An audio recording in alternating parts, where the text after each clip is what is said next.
Welcome back, everybody. My name is Tucker, and today's video is a continuation of my NBA expansion draft series. Now, this is episode 2, so if you're confused or you don't know what's going on, just go and watch episode 1. That has a much better explanation in the beginning of it, of exactly what we're doing here. I'll put the rules up briefly here on screen, but I don't want to have to give this super long intro every single time we do one of these videos. In that previous video, we did the Atlantic Division, and today we're going to be doing the Pacific, which is the Lakers, Clippers, Suns, Kings, and Warriors. And just so you guys know, so you can think ahead, the next video will be the Central Division, which is like the Bucks, Pacers, Bulls, teams like that. You guys can look up the divisions online. So with all that said, let's go and get started, but really quickly before we do, if you enjoy the NBA and videos like this, then consider subscribing. I upload basically every single day.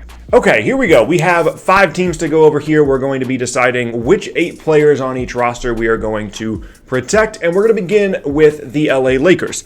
And there's a couple of interesting decisions to be made here for the Lakers, because this is a team that doesn't have a ton of depth, even though they are a true championship contender this year as well as next year. It doesn't really have anything to do with the depth on their roster, and you want to make sure that you're keeping guys that you know are going to be productive next year. Again, this expansion draft is happening in the 2020 offseason, so you want to make sure you're keeping guys that can actually contribute, because their ability to add new players to the roster is going to be really limited, especially with whatever happens with the salary cap, with the league being suspended and everything. So obviously, like LeBron, Anthony Davis, Danny Green, Kyle Kuzma, those guys are going to be protected. But everybody else, KCP, Avery Bradley, JaVale McGee, Quinn Cook, Caruso, Rondo, it's kind of up in the air, right? Who are you going to end up protecting? For me personally, I'm going to leave Quinn Cook, Rajon Rondo, and Taylor Horton-Tucker unprotected. The guys that I considered leaving off here are Avery Bradley, because he, prior to this year, wasn't having a very good couple years, but he's actually been a really nice defender for this team and makes some shots as well. I'd rather have him than either Cook or Rondo in the backcourt rotation. I considered leaving JaVale McGee unprotected, just because, there could be some fall off for him next season. He is getting older, and he isn't a guy that can play like 30 minutes a game,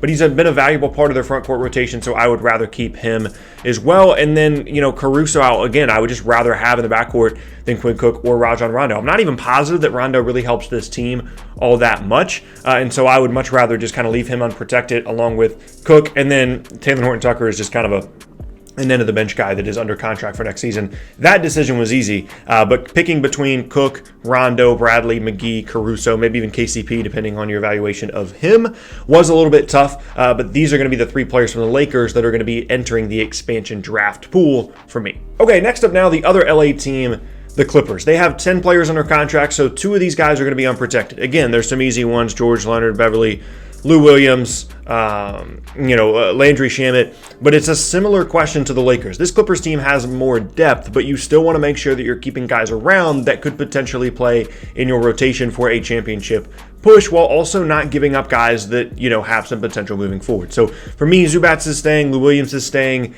Landry Shamet, as I said, is staying, and the conversation really is around JaMychal Green, Rodney McGruder, Kabengele, and Terrence Mann. For me, I'm going to leave Rodney McGruder and Kabengele unprotected. And the reason is, I think that Terrence Mann does have some potential in the NBA. He's a really, really good athlete, good defender. If he can figure out how to make shots down the road, I could see him being a part of the rotation for the Clippers. And JaMychal Green has been a part of the rotation for this team at times as a guy that can make some shots occasionally outside, provides a bigger body, and is just more ready to play in the rotation than someone like Kabengele. I think the argument could be made here to keep Rodney McGruder over Terrence Mann, or maybe even over JaMychal Green.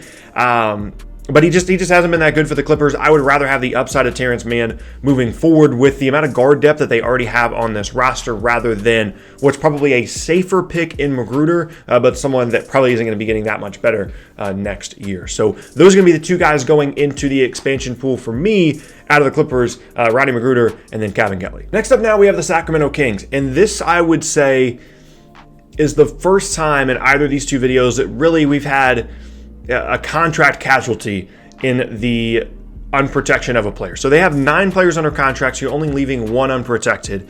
And you're going to keep Harrison Barnes, you're going to keep, Bielitsa, Fox Hield, obviously, Rashawn Holmes. But there's one name that's pretty obvious on this roster that you're like, okay, you just leave that guy, unprotected, it's fine. And it's Justin James. Doesn't really play, he's not really that big of a deal for this roster. But I'm actually going to leave Corey Joseph unprotected. And I understand that he provides them guard depth. They need a backup point guard, things like that. But they don't want to be paying this guy $13 million for the next couple of years.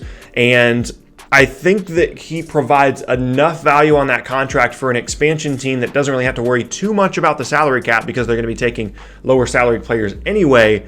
He provides enough value to be picked in this expansion draft, and that would allow the Kings a little bit more flexibility in terms of their salaries moving forward. And I think even though they literally just signed Corey Joseph to this contract in the summer of 2019, I think they would be willing to let him go unprotected and let him be picked in this expansion draft. And like there are some arguments to be made here. Like I said, Justin James, maybe Jabari Parker is someone that you could leave off as well. But for me personally, I would go Corey Joseph. I think that makes the most sense contract-wise, and that's the first time really that's happened in this expansion draft. But I'm working ahead of time on some of these teams and already having these done, even as I'm recording this one. I have a couple of other divisions already finished in terms of which players I'll be protecting, and this is not the last time that this happens with a contract casualty, and some bigger names come up for sure. All right, moving on now, second to last team in the division, it's the Phoenix Suns, who have 11 players under contract.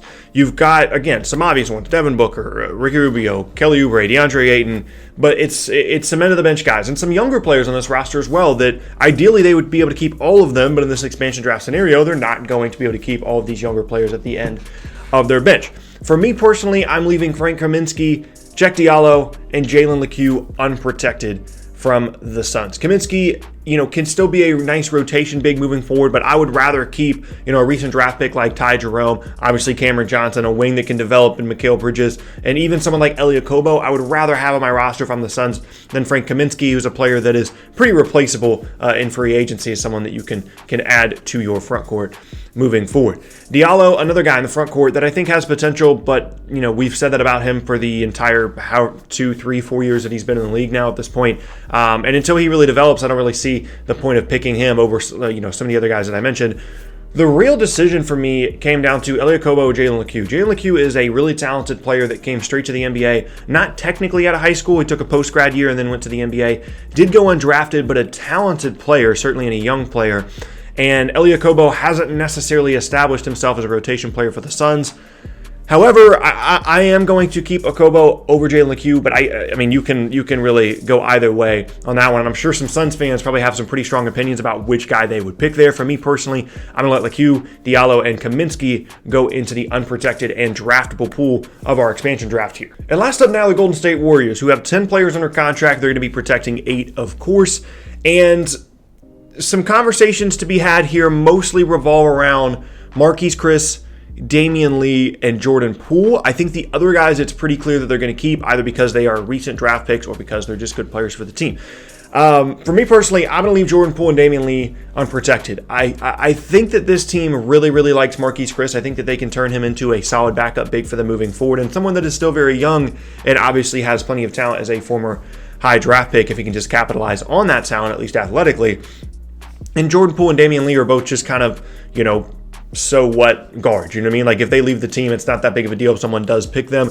Maybe they'll turn into some solid rotation guards down the road for a different team. But for the Warriors, it's not really a big deal for them to lose them, and they would rather keep more recent draft picks like Eric Pascal on the roster, and then some higher upside guys, especially at a position of need in the front court in Marquise Chriss. So that is going to be the 2 players going into the expansion draft from the Warriors. So there we go. 2 divisions in now to our expansion draft. We have some interesting names here in the pool. I mean, you can see from just this episode, guys like Quinn Cook would probably be drafted. Corey Joseph, I would imagine, would be drafted. It kind of depends on some of the other names here, but there are definitely some draftable players in this division, considering that it's going to be 2 teams picking an entirely new NBA team. And overall, I'm excited to get to the drafting part of this. Like, I'm enjoying really, kind of breaking down who I wouldn't keep in this expansion scenario. And I know you guys are really enjoying it. The support in the comment section on Twitter, people are asking me all the time, like, when's the new episode coming out? When's the new episode coming out?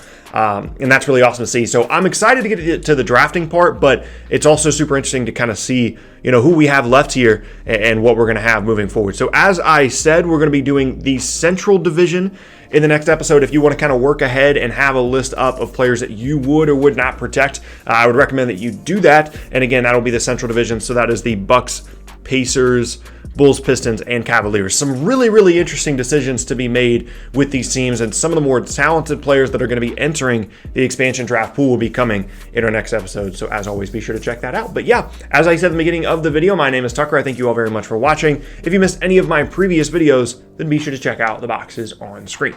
Thanks again, and I'll see you all next time.